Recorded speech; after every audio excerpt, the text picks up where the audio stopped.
दोस्तों सीपीसीटी की एग्ज़ाम की तैयारी के लिए एक और वीडियो लेकर आया हूं आप लोगों के बीच में। और इन वीडियो में हम आपको टोटल 100 एमसीक्यू देने वाले हैं, और जो कि पिछले वीडियो से और भी ज़्यादा पावरफुल वीडियो है।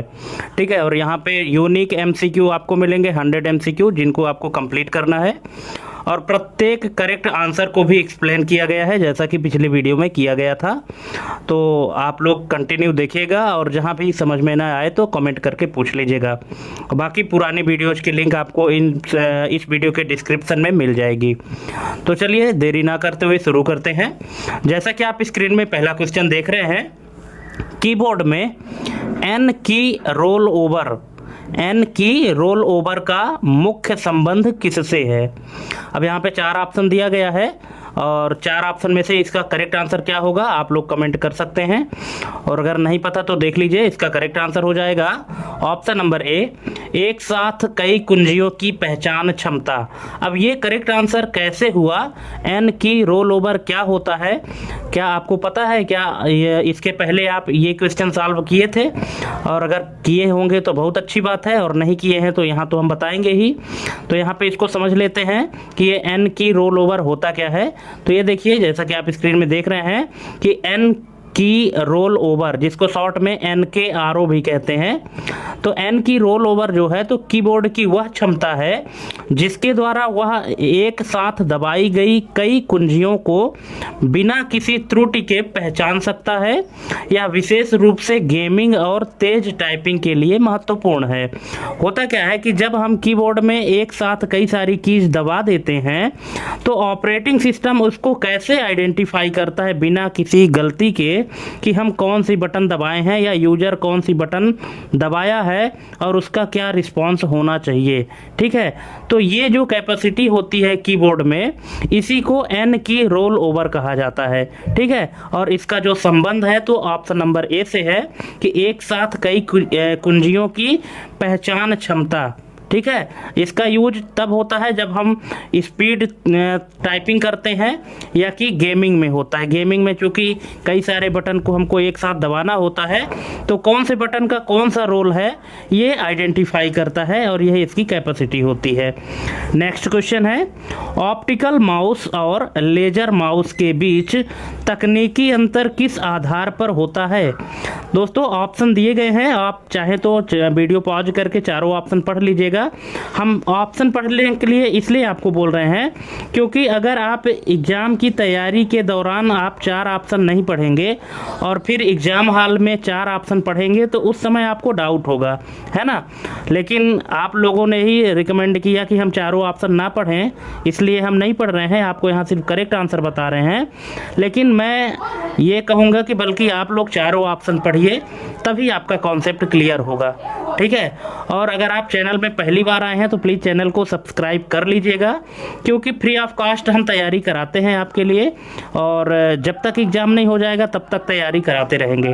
ठीक है, तो यहाँ पे इसका जो करेक्ट आंसर हो जाएगा वो है option number C, surface detection तकनीक।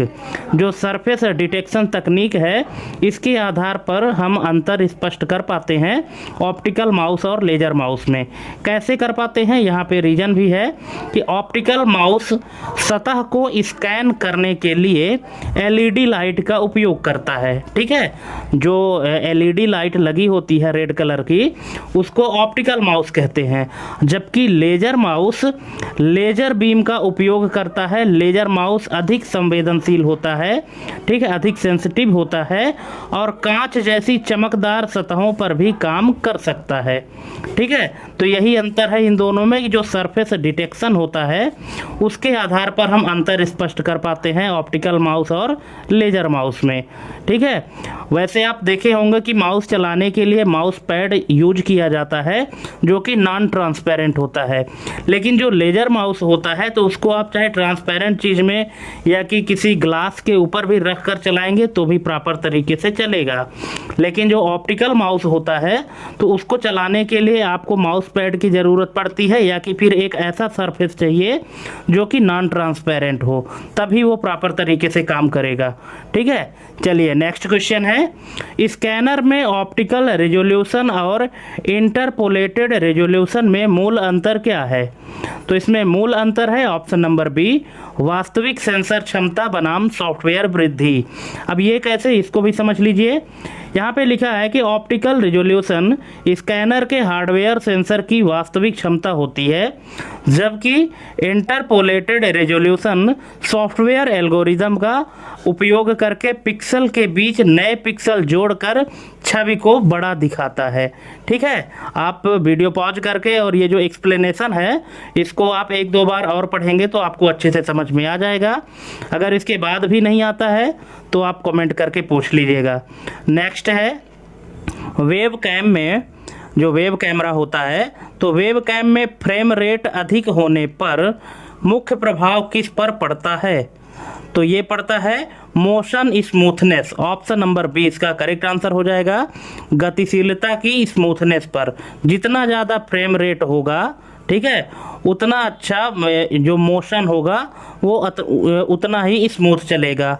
ठीक है, इसको यहाँ भी समझ सकते हैं कि फ्रेम रेट जितना अधिक होगा वीडियो में गति उतनी ही सहज और स्मूथ दिखाई देगी।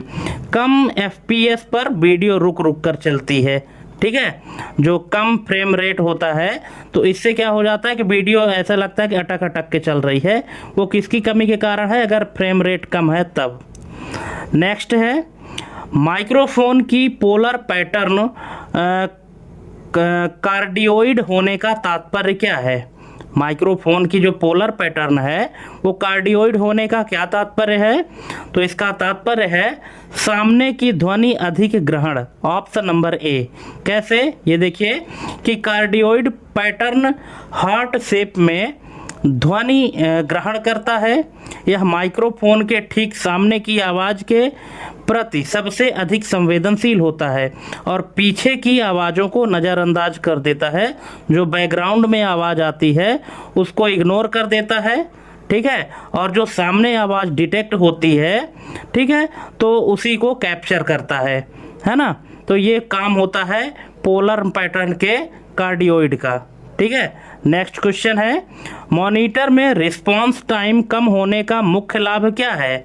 तो इसका मुख्य लाभ है मोशन ब्लर कम। Option number D, motion blur में कमी। कैसे? ये देखिए कि रिस्पांस टाइम वह समय होता है जो एक पिक्सल को एक रंग से दूसरे रंग में बदलने में लगता है। आप पहले रिस्पांस टाइम को समझिए कि रिस्पांस टाइम क्या होता है। वह है जो एक पिक्सल को एक रंग से दूसरे रंग में बदलने में लगता है। अब कम रिस्पांस टाइम जैसे 1 मिलीसेकेंड तेज गति वाले दृश्यों में धुंधलेपन को रोकता है। जो घोस्टिंग होती है उसको रोकता है। जाहिर सी बात है कि जिसमें रिस्पांस टाइम सबसे कम होगा तो उसका जो रिस्पांस है और अच्छा होगा और उसमें जो मोशन का ब्लर है वो कम होगा। ठीक है दोस्तों, प्रत्येक क्वेश्चन को आपको उसके कॉन्सेप्ट को समझना है, क्योंकि अगर आप एक बार कॉन्सेप्ट समझ गए तो क्वेश्चन किसी भी तरह से घुमा के पूछे आप उसका जवाब दे लेंगे। ठीक है, क्योंकि हम बार बार बोलते हैं कि आपको हमारे क्वेश्चन या कि किसी के भी क्वेश्चन आपको रटने नहीं हैं, उनके कॉन्सेप्ट को समझना है। ठीक है, अगर आप एक बार कॉन्सेप्ट समझ जाएंगे तो आपके लिए हमेशा काम आएगा। इसलिए हमारी वीडियोज में थोड़ा सा टाइम ज़्यादा लगता है और हो सकता है कि कुछ लोग बोर भी होते हों, लेकिन क्या कर सकते हैं, क्योंकि थोड़ा सा कॉन्सेप्ट को समझने में टाइम तो लगता ही है। चलिए नेक्स्ट क्वेश्चन देखते हैं। प्रिंटर में स्पूलिंग का कार्य क्या है? तो प्रिंटर में स्पूलिंग का कार्य है प्रिंट कार्य को अस्थायी कतार में रखना, है ना। जो प्रिंटिंग के लिए जो भी क्यू हैं तो उनको टेम्परेरी रूप से क्यू में रखना, जो भी टास्क दिया गया है प्रिंट करने के लिए। इसको और अच्छे से समझ लीजिए कि स्पूलिंग जो होता है, स्पूल, यहाँ दोस्तों स्पूल का फुल फॉर्म भी लिखा है साइमल्टेनियस पेरिफेरल ऑपरेशन ऑनलाइन। ठीक है, कभी कभी फुल फॉर्म पूछ देता है कि इस पुल का फुल फॉर्म क्या है। तो साइमल्टेनियस पेरिफेरल ऑपरेशन ऑनलाइन एक प्रक्रिया है जिसमें प्रिंट जॉब को मेमोरी या डिस्क में एक कतार पर रखा जाता है ताकि प्रिंटर अपनी गति से काम कर सके और कंप्यूटर अन्य कार्यों के लिए मुक्त रहे। ठीक है, अगर आप 10 प्रिंट एक साथ दे दिए हैं तो एक समय पर तो एक ही प्रिंट होगा, बाकी जो 9 प्रिंट हैं तो वो लाइन में लग जाएंगे। ठीक है, तो और वो कब तक लगे रहेंगे, जब तक कि वो प्रिंट नहीं हो जाएंगे। टेम्परेरी टाइम के लिए वो लाइन में लगते हैं और वही टेम्परेरी टाइम तक लाइन में जो लगने की प्रक्रिया है उसी को इस पूल कहा जाता है या इस पूलिंग कहते हैं। ठीक है, चलिए नेक्स्ट क्वेश्चन है, इंकजेट प्रिंटर और लेजर प्रिंटर में मूल कार्य प्रणाली का अंतर किससे संबंधित है? तो ये संबंधित है ऑप्शन नंबर ए, तरल स्याही बनाम टोनर पाउडर से। ठीक है, कैसे, ये इसको भी समझ लीजिए। इंकजेट प्रिंटर कागज पर तरल स्याही की बूंदों का छिड़काव करता है, जबकि लेजर प्रिंटर सूखे पाउडर जिसको टोनर कहा जाता है और गर्मी फ्यूजर का उपयोग करके टेक्स्ट या छवि छापता है। देखिए, जो इंकजेट प्रिंटर होता है उसमें क्या डाली जाती है, इंक डाली जाती है जो कि लिक्विड होती है, लेकिन जो लेजर प्रिंटर होता है उसमें क्या डाला जाता है, उसमें पाउडर डाला जाता है और उस पाउडर को टोनर कहा जाता है। ठीक है, और इन दोनों में जो डिफरेंस है कार्य करने की वो यही है कि इंकजेट प्रिंटर में जो है तो लिक्विड डाली जाती है इंक, और लेजर जेट में पाउडर डाला जाता है जिसको टोनर कहते हैं। नेक्स्ट है, स्पीकर में फ्रीक्वेंसी रिस्पॉन्स 20 हर्ट्ज से 20 के हर्ट्ज होने का क्या संकेत है? तो इसका संकेत है ऑप्शन नंबर बी, मानव श्रवण सीमा कवरेज।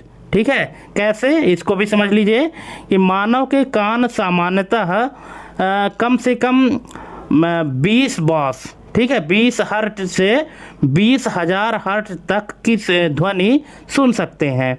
ठीक है, जो हाई कैपेसिटी है सुनने की वो 20,000 हर्ट्ज है। ठीक है, यह रेंज दर्शाती है कि स्पीकर पूरी मानवीय श्रवण सीमा की ध्वनियाँ उत्पन्न कर सकता है, ये इसका मतलब है। ठीक है, नेक्स्ट है, हेडफोन्स में क्लोज्ड बैक डिजाइन का मुख्य प्रभाव क्या होता है? तो इसका मुख्य प्रभाव है बाहरी ध्वनि पृथक्करण अधिक, ऑप्शन नंबर ए। ये इसको समझिए कैसे कि क्लोज्ड बैक हेडफोन बाहरी शोर को रोकने और हेडफोन की आवाज़ को बाहर जाने से रोकने में बहुत प्रभावशाली होता है या बहुत प्रभावी होते हैं। ठीक है, जो क्लोज्ड बैक होता है तो क्या इसका काम क्या होता है कि जो बाहर की नॉइज है, बाहर का जो मतलब कि उसमें नॉइज होता है, जो आवाज़ होती है, बाहर का शोर शराबा होता है, उसको हेडफोन के अंदर जाने से रोकता है और जो हेडफोन से आवाज़ आ रही है उसको बाहर जाने से रोकता है। यही काम होता है क्लोज्ड बैक का। नेक्स्ट है, कीबोर्ड में डी बाउंस टाइम का मुख्य काम क्या होता है? तो इसमें मुख्य काम है ऑप्शन नंबर ए, एक की प्रेस को सिंगल सिग्नल बनाना डी बाउंस टाइम का काम है। ठीक है, कैसे, यहाँ देख लीजिए कि जब एक मैकेनिकल स्विच दबता है तो उसके मेटल कॉन्टैक्ट्स आपस में टकराकर कई बार बाउंस करते हैं और डी बाउंस टाइम यह सुनिश्चित करता है कि कंप्यूटर उन कई संकेतों को केवल एक ही की प्रेस माने। ठीक है, तो ये यूज होता है डी बाउंस टाइम, इसी को कहते हैं।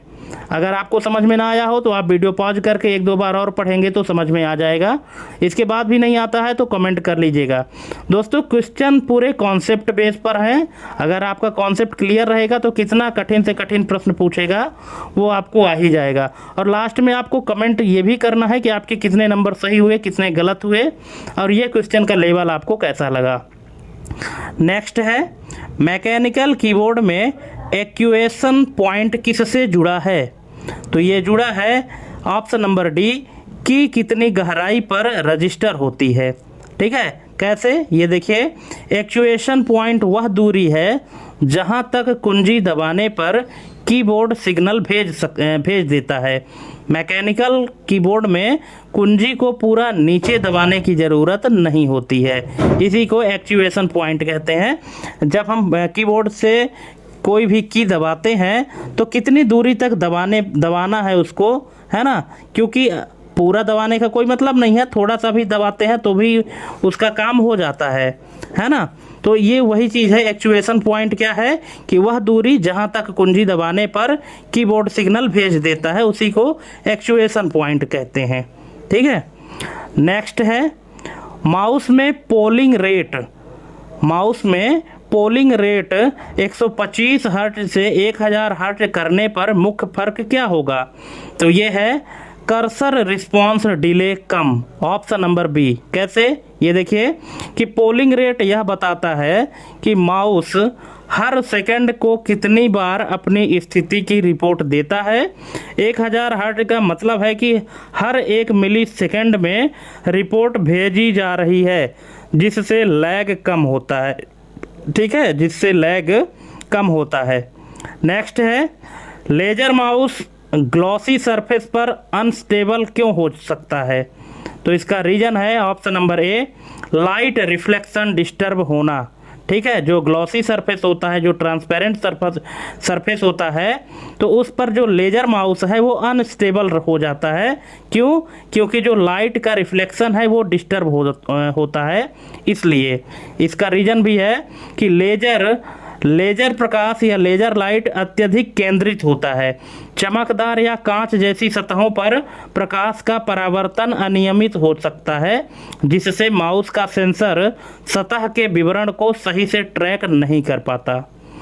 नेक्स्ट है स्कैनर में 24 बिट से 48 बिट कलर डेप्थ करने का असर किस पर पड़ेगा? DPI स्टेबल हो, स्कैन स्पीड बढ़े, कलर डिटेलिंग अधिक हो या फाइल फॉर्मेट बदले? तो इसका करेक्ट आंसर है कलर डिटेलिंग अधिक हो, ऑप्शन नंबर सी। ये देखिए कि बिट डेप्थ जितनी अधिक होगी स्कैनर उतने ही अधिक रंगों और उनकी शेड्स को पहचान पाएगा। 48 बिट स्कैनिंग में छाया और हाइलाइट्स में अधिक जानकारी सुरक्षित रहती है। नेक्स्ट है फ्लैट बेड स्कैनर और सीट बेड स्कैनर में मुख्य अंतर क्या है? एक फ्लैट बेड स्कैनर होता है, एक सीट फेड स्कैनर होता है। इन दोनों में अंतर क्या है? इनमें अंतर है डॉक्यूमेंट स्टेशनरी वर्सेस मूविंग का, ऑप्शन नंबर सी। कैसे, ये देखिए कि फ्लैट बेड में दस्तावेज कांच पर स्थिर रहता है। फ्लैट बेड में जो डॉक्यूमेंट होता है वो कांच पर स्थित रहता है, ठीक है, और सेंसर चलता है। जबकि सीट फेड में दस्तावेज रोलर्स के माध्यम से सेंसर के ऊपर से गुजरता है। यही दोनों में अंतर है। ठीक है, फ्लैट बेड में क्या रहता है कि जो डॉक्यूमेंट है तो कांच के ऊपर फिक्स रहता है और सेंसर चलता है, वो स्कैन हो जाता है। जबकि सीट फेड में क्या होता है कि डॉक्यूमेंट जो है रोलर के माध्यम से सेंसर के ऊपर से गुजरता है, तब स्कैन होता है।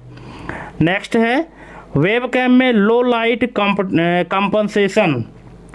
वेबकैम में लो लाइट कंपनसेशन का असली काम क्या है? इसका असली काम है सिग्नल गेन्स एडजस्ट करना, ऑप्शन नंबर बी।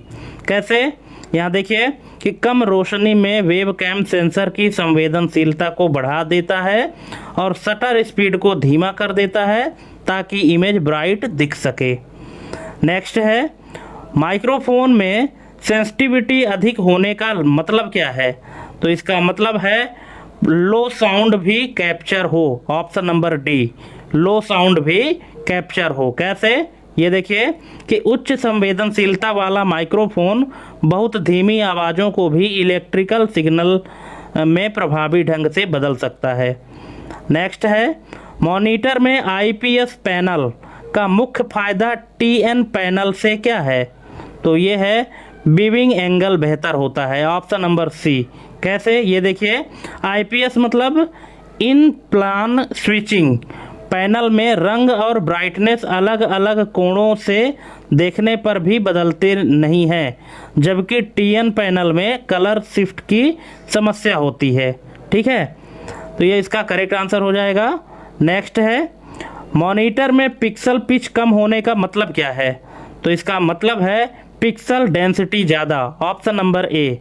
कैसे? ये देखिए, पिक्सल पिच 2 पिक्सल के बीच की दूरी है, जो पिक्सल पिच जिसको कहते हैं, तो 2 पिक्सल के बीच की दूरी को पिक्सल पिच कहते हैं।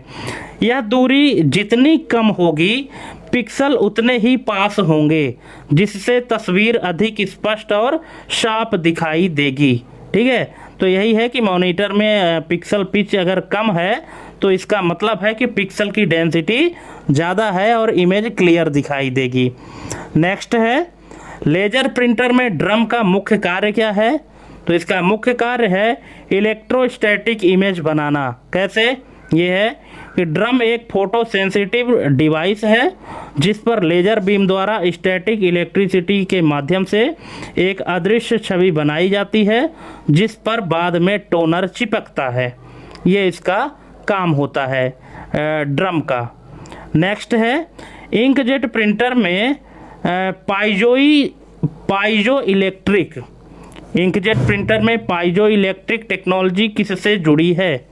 तो ये जुड़ी है क्रिस्टल वाइब्रेशन से ink drop sorry, option number C से, क्रिस्टल वाइब्रेशन से इंक ड्रॉप।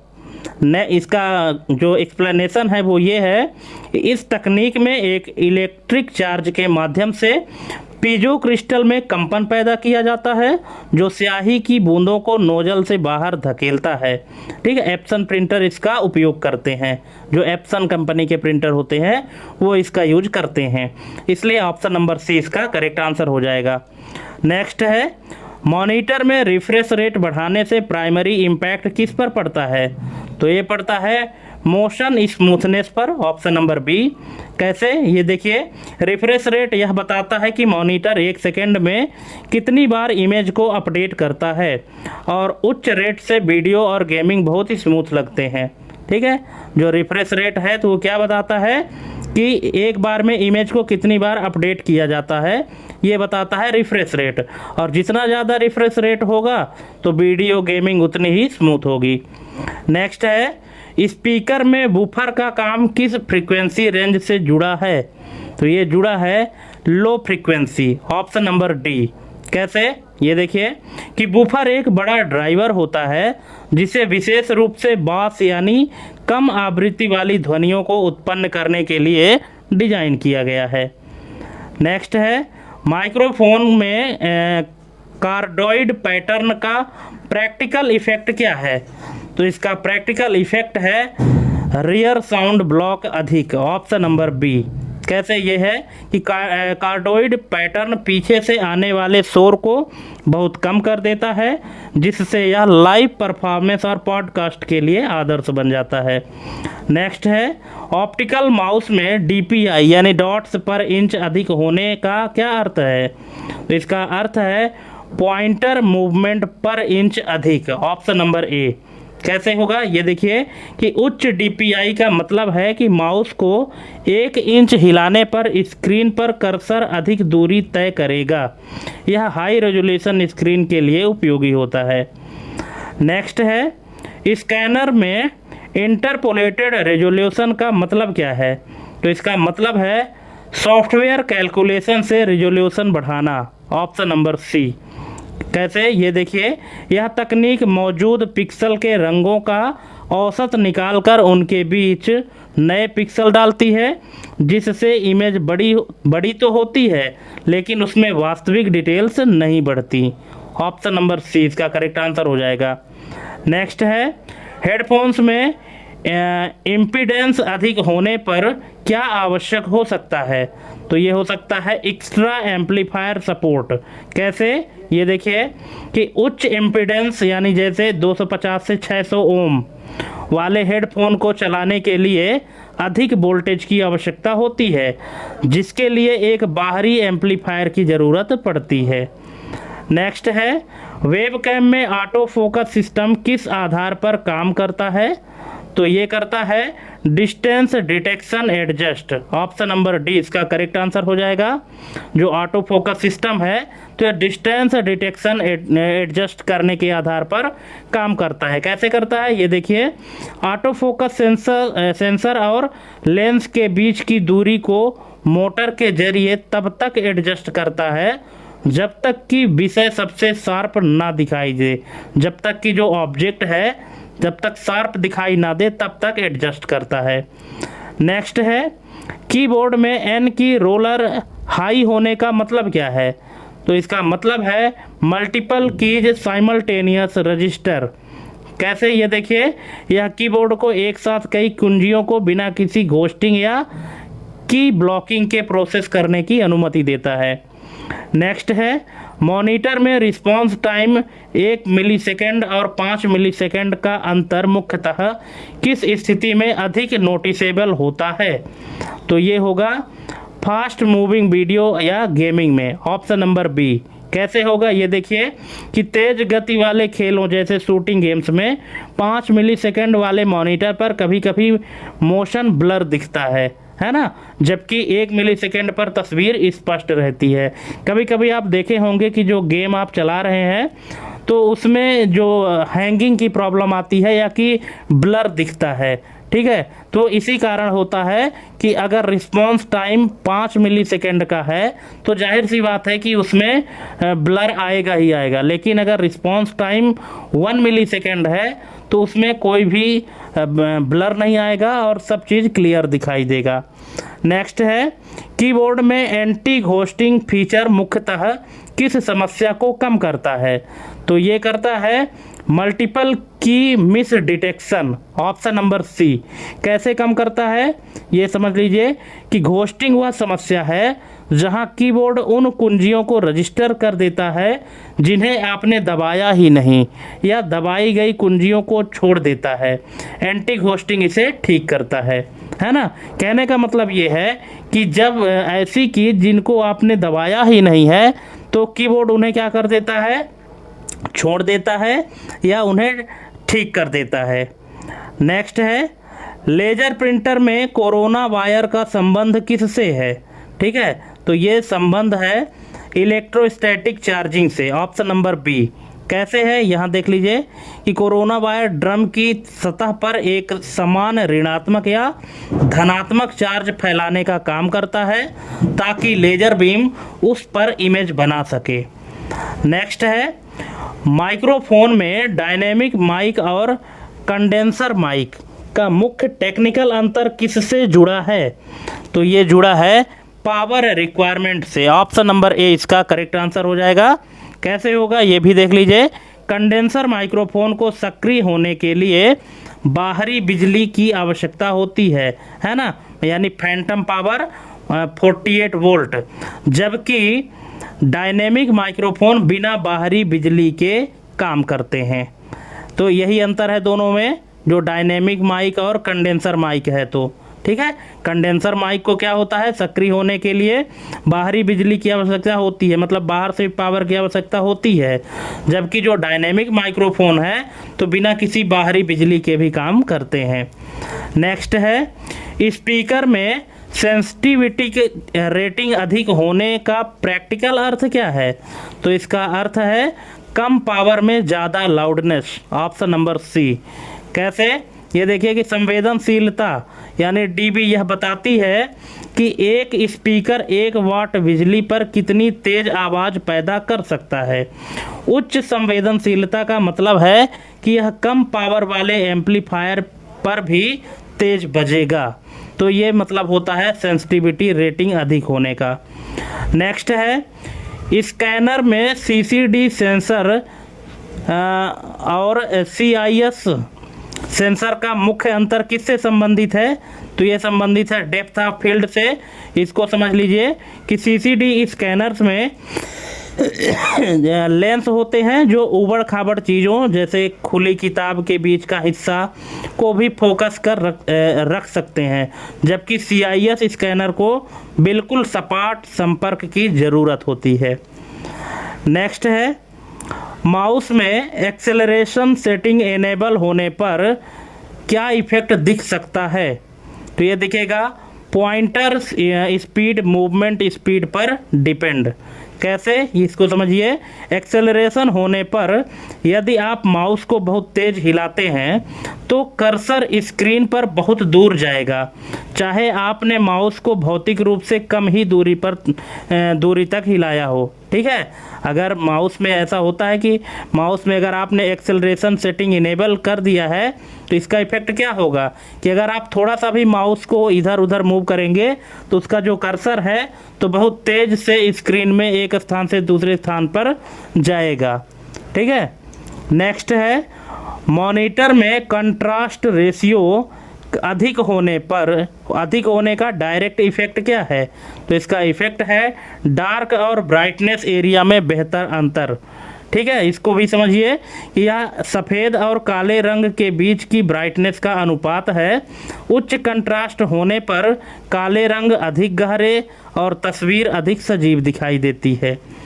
नेक्स्ट है हेडफोन्स में फ्रीक्वेंसी रिस्पॉन्स ग्राफ में फ्लैट कर्व होने का क्या संकेत है?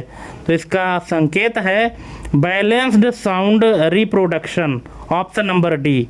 कैसे, ये देखिए कि फ्लैट रिस्पॉन्स का मतलब है कि हेडफोन किसी विशेष फ्रीक्वेंसी को आर्टिफिशियल तरीके से बढ़ा नहीं रहा है, बल्कि वैसी ही आवाज़ दे रहा है जैसी रिकॉर्ड की गई है। नेक्स्ट है वेबकैम में फील्ड ऑफ व्यू, जिसको FOV कहते हैं, फील्ड ऑफ व्यू 60 डिग्री और 90 डिग्री का अंतर मुख्यतः किस पर असर डालेगा? तो ये डालेगा कैप्चर्ड एरिया विड्थ पर, ऑप्शन नंबर बी इसका करेक्ट आंसर हो जाएगा। कैसे हो जाएगा, ये देख लीजिए कि उच्च FOV यानी high field of view 90 degree का मतलब है कि कैमरा एक चौड़ा दृश्य दिखाएगा जिससे एक साथ अधिक लोग या कमरे का बड़ा हिस्सा फ्रेम में आ सकेगा। ये अंतर है इन दोनों में। ठीक है, 60 डिग्री में कम लोग आएंगे, कम फ्रेम दिखाएगा, और 90 डिग्री में क्या होगा कि जो व्यू है उसका वो चौड़ा रहेगा, वाइड रहेगा, जिसमें बहुत से लोग आ सकते हैं, उनकी वीडियो कैप्चर हो सकती है। नेक्स्ट है इंकजेट प्रिंटर में नोजल क्लॉगिंग यानी नोजल जाम का मुख्य कारण क्या हो सकता है? तो इसका कारण है ink drying, option number A, ink drying. अगर इंक सूखी है तो नोजल जाम होने की संभावना है। इसका रीज़न भी यही है कि यदि इंकजेट प्रिंटर का लंबे समय तक उपयोग ना किया जाए तो नोजल में बची स्याही सूख जाती है और छिद्रों को बंद कर देती है, जिससे प्रिंटर या प्रिंट खराब आता है।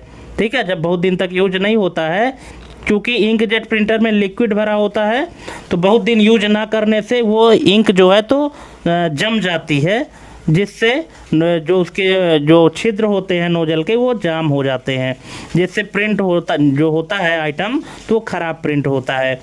नेक्स्ट है कीबोर्ड में पोलिंग रेट 500 हर्ट्ज से 1000 हर्ट्ज करने पर क्या लॉजिकल चेंज होगा? तो ये होगा इनपुट लेटेंसी कम, ऑप्शन नंबर डी। ये इनपुट लेटेंसी क्या है इसको समझिए कि पोलिंग रेट बढ़ने से कीबोर्ड और कंप्यूटर के बीच संचार का अंतराल 2 मिलीसेकंड से घटकर 1 मिलीसेकंड हो जाता है, जिससे बटन दबाने और स्क्रीन पर प्रतिक्रिया के बीच का समय कम हो जाता है। ठीक है, इसलिए इनपुट लेटेंसी कम हो जाती है। लेटेंसी का मतलब होता है कि इनपुट मतलब करने के बाद और आउटपुट मिलने से पहले के बीच का जो समय है वही होता है लेटेंसी टाइम, है ना। यानी डेटा ट्रांसफ़र में या डेटा डिस्प्ले में लगने वाला जो समय है उसी को लेटेंसी टाइम कहते हैं। तो जहां 500 हर्ट्ज से बढ़कर 1000 हर्ट्ज हो जाएगा तो लॉजिकल चेंजेस इसमें क्या होगा? यही होगा कि इनपुट का जो लेटेंसी टाइम है वो कम हो जाएगा। नेक्स्ट है स्पीकर में ट्विटर का काम किस रेंज से जुड़ा है? तो ये जुड़ा है हाई फ्रीक्वेंसी से। कैसे? ये देखिए कि ट्विटर एक छोटा स्पीकर ड्राइवर होता है जिसे विशेष रूप से उच्च आवृत्ति वाली ध्वनियों जैसे चिड़ियों की चहचहाहट या वायलिन की आवाज़ उत्पन्न करने के लिए बनाया जाता है। ठीक है, नेक्स्ट है मॉनिटर में जी सिंक या फ्री सिंक टेक्नोलॉजी का मुख्य उद्देश्य क्या है? तो इसका मुख्य उद्देश्य है स्क्रीन टियरिंग कम करना, ऑप्शन नंबर ए। कैसे, ये देख लीजिए कि यह तकनीक मॉनिटर के रिफ्रेश रेट को ग्राफिक कार्ड के फ्रेम के साथ सिंक करती है, जिससे स्क्रीन पर दिखने वाली टेयरिंग का मतलब है इमेज का फटना और हकलाहट खत्म हो जाती है। ठीक है, ऑप्शन नंबर ए इसका करेक्ट आंसर हो जाएगा। दोस्तों, जितने भी एक्सप्लेनेशन दिए गए हैं आप इन सबको पढ़िएगा। एक बार में समझ में नहीं आता, 2 बार 3 बार पढ़िए, आपको ज़रूर समझ में आएगा। क्योंकि जब तक आपका कॉन्सेप्ट क्लियर नहीं होगा तो आप ऐसे ही भटकते रह जाएंगे और फिर एग्ज़ाम हॉल में कंफ्यूज होंगे। नेक्स्ट है, माइक्रोफोन में गेन अधिक करने पर प्राइमरी रिस्क क्या हो सकता है? तो ये हो सकता है बैकग्राउंड नॉइज इंक्रीज। कैसे होगा ये देख लीजिए, यहाँ पे हम लिख दिए हैं, आप चाहें तो वीडियो पॉज करके पढ़ भी सकते हैं। ठीक है, नेक्स्ट है, स्कैनर में डुप्लेक्स स्कैनिंग का अर्थ क्या है? तो इसका अर्थ है दोनों साइड स्कैन, ऑप्शन नंबर ए, क्योंकि डुप्लेक्स स्कैनिंग है। ठीक है, अगर सिंप्लेक्स होता तो इसका मतलब कि वन साइड स्कैन, लेकिन डुप्लेक्स का है तो इसका मतलब दोनों साइड स्कैन। इसका डिटेल जो है तो यहाँ हमने दिया है, आप वीडियो पॉज करके पढ़ लीजिएगा। नहीं समझ में आता है तो फिर बताइएगा। नेक्स्ट है, माउस में लिफ्ट ऑफ डिस्टेंस कम होने का फ़ायदा क्या है? तो इसका फ़ायदा है अनवांटेड कर्सर मूवमेंट कम। ठीक है, जो अनचाहे रूप से कर्सर मूवमेंट होता था उसमें कमी आती है अगर लिफ्ट ऑफ डिस्टेंस है कम है तो। ठीक है, ये यहाँ पे आप देख सकते हैं कि जब गेमर्स माउस को उठाकर वापस पैड पर रखते हैं तो कम लिफ्ट ऑफ डिस्टेंस होने पर कर्सर हवा में हिलता नहीं है, जिससे गेम में निशाना सही रहता है। नेक्स्ट है कि हेडफोन्स में साउंड स्टेज वाइड होने का मतलब क्या है? तो इसका मतलब है spatial separation better, option number B. ये क्या होता है ये भी देख लीजिए, यहाँ पे हमने डिस्क्राइब कर दिया है और आप इसको समझ लीजिए। नेक्स्ट है, लेजर प्रिंटर में टोनर और ड्रम इंटरेक्शन किस प्रिंसिपल पर आधारित है? तो ये है electrostatic attraction, option number B. इसको भी समझ लीजिए, यहाँ पे हमने एक्सप्लेन कर दिया है। नेक्स्ट है, मॉनिटर में कलर गैमट अधिक होने पर प्रैक्टिकल मतलब क्या है? तो इसका मतलब है wider range of reproducible colours. कैसे, ये देखिए कि कलर गैमट जितना अधिक होगा, जैसे 100% sRGB या DCI P3 मॉनिटर उतने ही विधिक और सटीक रंगों को प्रदर्शित करने में सक्षम होगा। नेक्स्ट है, मॉनिटर में ओवरड्राइव फीचर का मुख्य उद्देश्य क्या है? इसका उद्देश्य है रिस्पॉन्स ट्रांजिशन स्पीड बढ़ाना, ऑप्शन नंबर बी। कैसे होगा ये भी आप देख लीजिए। नेक्स्ट है, मैकेनिकल कीबोर्ड में लीनियर स्विच और टैक्टाइल स्विच का मुख्य अंतर क्या है? तो इसका मुख्य अंतर है option number C, feedback bump presence, option number C. कैसे, ये देखिए, टैक्टाइल स्विच में बटन दबते ही उंगली को एक हल्का धक्का महसूस होता है, जबकि लीनियर स्विच बिना किसी रुकावट के सीधे नीचे जाता है। नेक्स्ट है, ऑप्टिकल माउस में सरफेस कैलिब्रेशन का उद्देश्य क्या है? तो इसका उद्देश्य है सरफेस रिफ्लेक्टिविटी के अनुसार tracking adjust, option number B. यहाँ पे एक्सप्लेनेशन दिया है, आप लोग पढ़ लीजिएगा। नेक्स्ट है, लेजर प्रिंटर में ट्रांसफर रोलर का कार्य क्या है? तो इसका कार्य है टोनर को पेपर पर ट्रांसफ़र करना, ऑप्शन नंबर सी। इसका एक्सप्लेनेशन भी यहाँ पे दिया गया है। दोस्तों, हमने हर एक क्वेश्चन को एक्सप्लेन किया है, उसके करेक्ट आंसर को आप पढ़ लीजिएगा वीडियो पॉज करके। नेक्स्ट है, माइक्रोफोन में फैंटम पावर की आवश्यकता मुख्यतः किसमें होती है? तो ये होती है कंडेंसर माइक में, ऑप्शन नंबर बी। ये देखिए, कंडेंसर माइक्रोफोन के अंदर एक कैपेसिटर होता है जिसे चार्ज करने और इंटरनल एम्पलीफायर को चलाने के लिए आमतौर पर 48 वोल्ट की फैंटम पावर की आवश्यकता होती है। नेक्स्ट है, स्पीकर में RMS पावर रेटिंग किसका संकेत देती है? तो ये देती है average continuous safe output, option number B. कैसे होगा, यहाँ पे आप देख सकते हैं RMS का फुल फॉर्म है रूट मीन स्क्वायर। ये वह पावर है जिसे स्पीकर बिना खराब हुए लंबे समय तक लगातार झेल सकता है। पीक पावर केवल कुछ पलों के लिए होता है। नेक्स्ट है स्कैनर में ऑप्टिकल डेंसिटी अधिक होने का क्या का अर्थ है, तो इसका अर्थ है डार्कर टोन्स कैप्चर एबिलिटी बेहतर। ऑप्शन नंबर ए, इसका भी यहाँ पे हमने करेक्ट आंसर दिया है और एक्सप्लेनेशन भी किया है। नेक्स्ट है वेबकैम में रोलिंग शटर इफेक्ट किससे संबंधित है, तो ये संबंधित है sensor line by line capture delay. Option number B ने इसका भी यहाँ पे हमने एक्सप्लेन कर दिया है, आप इसको वीडियो पॉज करके पढ़ सकते हैं। नेक्स्ट है हेडफोन्स में सेंसिटिविटी अधिक होने का मतलब क्या है, तो इसका मतलब है louder at same power. Option number C. कैसे, ये देखिए यहाँ पे हमने इसको भी एक्सप्लेन किया है। नेक्स्ट है मॉनिटर में कलर टेम्परेचर 6500 के का मतलब क्या है या क्या संकेत है, तो इसका संकेत है neutral day light tone. Option number B.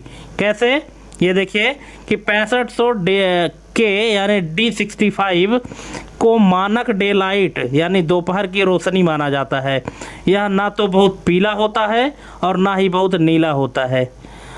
Next है कीबोर्ड में की रोल ओवर लिमिट कम होने पर क्या इशू हो सकता है, तो ये हो सकता है multiple key input loss. Option number B. ठीक है, यहाँ पे आप देख सकते हैं। नेक्स्ट है इंकजेट प्रिंटर में पिगमेंट इंक का मुख्य लाभ क्या है, तो इसका मुख्य लाभ है water resistance better. Option number C. कैसे, ये देखिए कि पिगमेंट इंक में रंग के छोटे ठोस कण होते हैं जो कागज़ की सतह पर चिपक जाते हैं।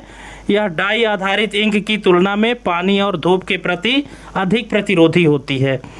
नेक्स्ट है स्पीकर में फेज अलाइनमेंट गलत होने पर क्या प्रभाव हो सकता है, तो ये हो सकता है बास कैंसिलेशन। Option number A. कैसे होगा, ये भी आप देख सकते हैं। नेक्स्ट है माउस में एंगल स्नैपिंग इनेबल होने पर क्या होता है, तो ये होता है straight line correction assist. Option number B. ठीक है, ये हम यहाँ पे आपको बता दिए हैं, आप इसको पढ़ सकते हैं। नेक्स्ट है मॉनिटर में बैकलाइट ब्लीडिंग का संबंध किससे है, तो ये संबंध है अनइवन लाइट लीकेज एज से। ऑप्शन नंबर ए। यहाँ पे एक्सप्लेनेशन दिया गया है, आप वीडियो पॉज करके पढ़ लीजिएगा। नेक्स्ट है माइक्रोफोन में प्रॉक्सिमिटी इफेक्ट कब नोटिसेबल होता है, तो ये होता है क्लोज डिस्टेंस रिकॉर्डिंग में। Option number B. ये देखिए। नेक्स्ट है लेजर प्रिंटर में ओपीसी ड्रम लाइट सेंसिटिव क्यों होता है, तो इसका रीजन है image formation via charge discharge. Option number A. इसको भी आप देख लीजिए। ओपीसी यानी ऑर्गेनिक फोटो कंडक्टर। ड्रम पर जहां लेजर की रोशनी पड़ती है वहां का इलेक्ट्रिक चार्ज खत्म हो जाता है जिससे ड्रम पर इलेक्ट्रिक इमेज बनती है। नेक्स्ट है हेडफोन्स में बैलेंस्ड आर्मेचर ड्राइवर का उपयोग मुख्यतः किस लिए होता है, तो ये होता है प्रिसाइज हाई मिड डिटेल्स के लिए। Option number B. ये आप यहाँ पे देख सकते हैं। नेक्स्ट है स्कैनर में मोइर इफेक्ट कब दिख सकता है, तो ये दिख सकता है पैटर्न प्रिंट स्कैन करने पर। ऑप्शन नंबर ए। यहाँ पे इसको हमने एक्सप्लेन किया है, आप इसको पढ़ सकते हैं कि जब आप किसी ऐसी चीज़ को स्कैन करते हैं जिसमें बहुत बारीक डॉट्स पैटर्न या लाइनें हों जैसे अखबार की फ़ोटो, तो वे स्कैन के सेंसर ग्रिड के साथ मिलकर अजीब से जालीदार पैटर्न बना देते हैं, उसी को मोइर इफेक्ट कहते हैं। नेक्स्ट है मॉनिटर में गामा करेक्शन का संबंध किससे है, तो ये है टोनल कर्व एडजस्टमेंट से। Option number C. इसका एक्सप्लेनेशन ये है कि गामा करेक्शन यह तय करता है कि मॉनिटर पर रंगों की शेड्स कितनी ब्राइट या डार्क दिखेगी ताकि इस तस्वीर नेचुरल लगे। नेक्स्ट है माउस में हार्डवेयर एक्सेलरेशन डिसेबल करने से क्या होगा, तो ये होगा consistent linear tracking. Option number A. Next है इधर इसका एक्सप्लेनेशन भी है नेक्स्ट है स्पीकर में बाई एम्पिंग का अर्थ क्या है? तो इसका अर्थ है two amplifiers for different frequency, option number B. इसका एक्सप्लेनेशन आप देख सकते हैं। नेक्स्ट है वेब कैम में वाइट बैलेंस गलत होने पर क्या इफेक्ट दिखेगा? तो ये दिखेगा colour tint shift, option number A. इसको एक्सप्लेन हमने किया है यहाँ पे कि यदि वाइट बैलेंस सही नहीं है तो वीडियो बहुत अधिक पीला या बहुत अधिक नीला दिखाई दे सकता है।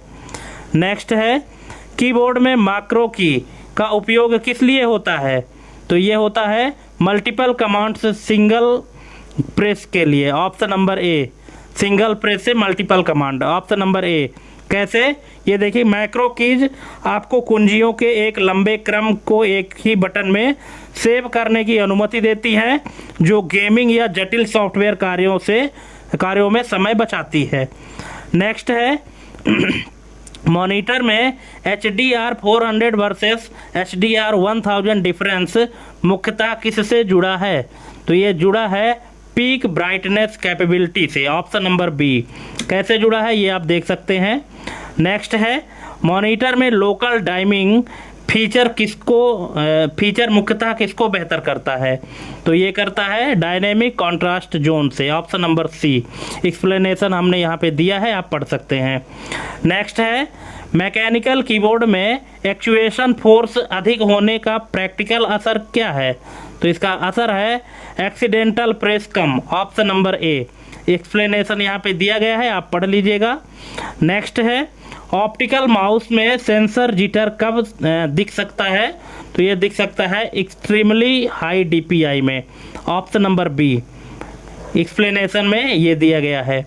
नेक्स्ट है लेजर प्रिंटर में पेज डिस्क्रिप्शन लैंग्वेज यानी PDL जैसे PCL पोस्ट स्क्रिप्ट का मुख्य कार्य क्या है? इसका मुख्य कार्य है print layout interpret, option number B. Explain में हमने यहाँ कर दिया है, आप पढ़ सकते हैं। नेक्स्ट है माइक्रोफोन में सेल्फ नॉइज कम होने का लाभ क्या है? तो इसका लाभ है high gain possible, option number ए। एक्सप्लेनेशन में आप वीडियो पॉज करके पढ़ लीजिएगा। नेक्स्ट है स्पीकर में क्रॉस ओवर फ्रीक्वेंसी गलत सेट होने पर क्या हो सकता है? तो ये होगा frequency overlap distortion, option number ए। ठीक है, एक्सप्लेनेशन में आप देख लीजिए।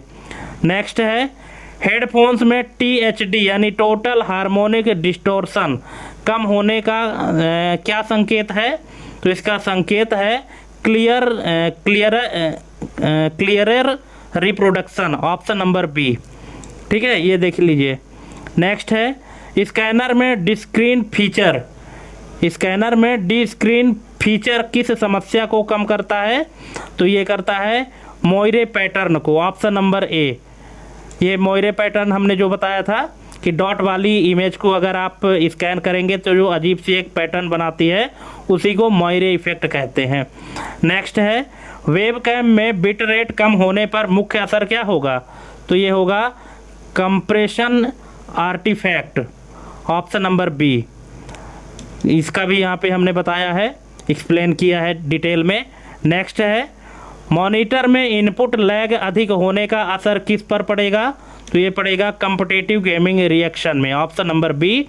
इसको एक्सप्लेन किया गया है इस तरह से, आप वीडियो पॉज करके पढ़ सकते हैं। नेक्स्ट है कीबोर्ड में स्कैन रेट कम होने पर क्या इफेक्ट होगा? तो ये होगा डिलेड की डिटेक्शन, ऑप्शन नंबर बी। इसको एक्सप्लेन कर दिया गया है। नेक्स्ट है इंकजेट प्रिंटर में कंटिन्यूअस इंक सप्लाई सिस्टम का मुख्य लाभ क्या है? तो इसका मुख्य लाभ है lower running cost, option number A. कैसे है ये देख लीजिए। नेक्स्ट है स्पीकर में डैम्पिंग फैक्टर एम्पलीफायर का उच्च होने का क्या लाभ है? तो इसका लाभ है बेटर ड्राइवर कंट्रोल। इसको एक्सप्लेन किया गया है इस तरह से, आप देख सकते हैं। नेक्स्ट है माइक्रोफोन में फ्रीक्वेंसी रोल ऑफ स्विच का उपयोग कब किया जाता है? तो ये किया जाता है रिड्यूस लो फ्रीक्वेंसी रंबल। कैसे, यहाँ पे आप देख सकते हैं। नेक्स्ट है मॉनिटर में VA पैनल का IPS में मुख्य अंतर क्या है? तो इसमें मुख्य अंतर है deeper blacks, option number B. कैसे है ये देख लीजिए। नेक्स्ट है माउस में पोलिंग रेट अनस्टेबल होने पर क्या इशू हो सकता है? तो ये हो सकता है random cursor inconsistency, option number ए। ये देख लीजिए, एक्सप्लेन हमने कर दिया है। नेक्स्ट है, हेडफोन्स में पैसिव नॉइज आइसोलेशन का आधार क्या है? तो ये है physical ear seal, option number B. Explanation में आप और अच्छे से समझ सकते हैं। नेक्स्ट है, लेजर प्रिंटर में वार्म अप टाइम अधिक क्यों लगता है? तो ये लगता है फ्यूजर हीटिंग रिक्वायरमेंट के कारण, ऑप्शन नंबर डी। यहाँ पे एक्सप्लेन कर दिए हैं, आप पढ़ लीजिएगा। नेक्स्ट है, स्कैनर में कलर प्रोफाइल मिसमैच होने पर क्या दिख सकता है? तो ये दिख सकता है inaccurate colours, option number C. Explain में यहाँ पे बताया गया है। नेक्स्ट है, मॉनिटर में पिक्सल ओवरड्राइव अधिक होने पर क्या साइड इफेक्ट हो सकता है? तो ये हो सकता है inverse ghosting, option number B. कैसे हो सकता है ये देख लीजिए। नेक्स्ट है, कीबोर्ड में हॉट स्वैपेबल स्विच सपोर्ट का क्या मतलब है? तो इसका मतलब है switch replace without shoulder, option number A. कैसे, यहाँ पे आप देख सकते हैं। नेक्स्ट है, स्पीकर में पोर्टेड इनक्लोजर का इफेक्ट क्या होता है? तो ये होता है extended low frequency, option extended low frequency output, option number B है। एक्सप्लेन कर जो दिया गया है, तो वीडियो पॉज करके आप लोग पढ़ सकते हैं। नेक्स्ट है, वेब कैम में ऑटो एक्सपोजर गलत होने पर क्या दिखेगा? तो ये दिखेगा over under brightness, option number B. Next है, यहाँ पे एक्सप्लेनेशन आप लोग पढ़ लीजिएगा। नेक्स्ट है, हेडफोन्स में इम्पीडेंस मिसमैच होने पर क्या इशू हो सकता है? तो ये हो सकता है volume distortion, option number C. Explanation को आप वीडियो पॉज करके पढ़ लीजिए। नेक्स्ट है, मॉनिटर में एडाप्टिव सिंक डिसेबल होने पर फास्ट गेमिंग में क्या दिख सकता है? तो ये दिख सकता है स्क्रीन टीयरिंग, ऑप्शन नंबर ए। यहाँ पे भी इसको एक्सप्लेन किया गया है। ठीक है, तो दोस्तों इस तरह से हमने 100 MCQ यहाँ पे कंप्लीट किया है। जहाँ जो समझ में नहीं आया है, आप वीडियो पॉज करके उन सब के एक्सप्लेनेशन को पढ़ लीजिएगा। इसके बाद भी अगर समझ में ना आए तो आप कमेंट करके पूछ लीजिएगा। ठीक है, तो थैंक्स फॉर वाचिंग हमारी ये कंप्लीट वीडियो देखने के लिए, और मिलते हैं अपने अगले वीडियो में एक नए टॉपिक के साथ। तब तक के लिए जय हिंद, वंदे मातरम।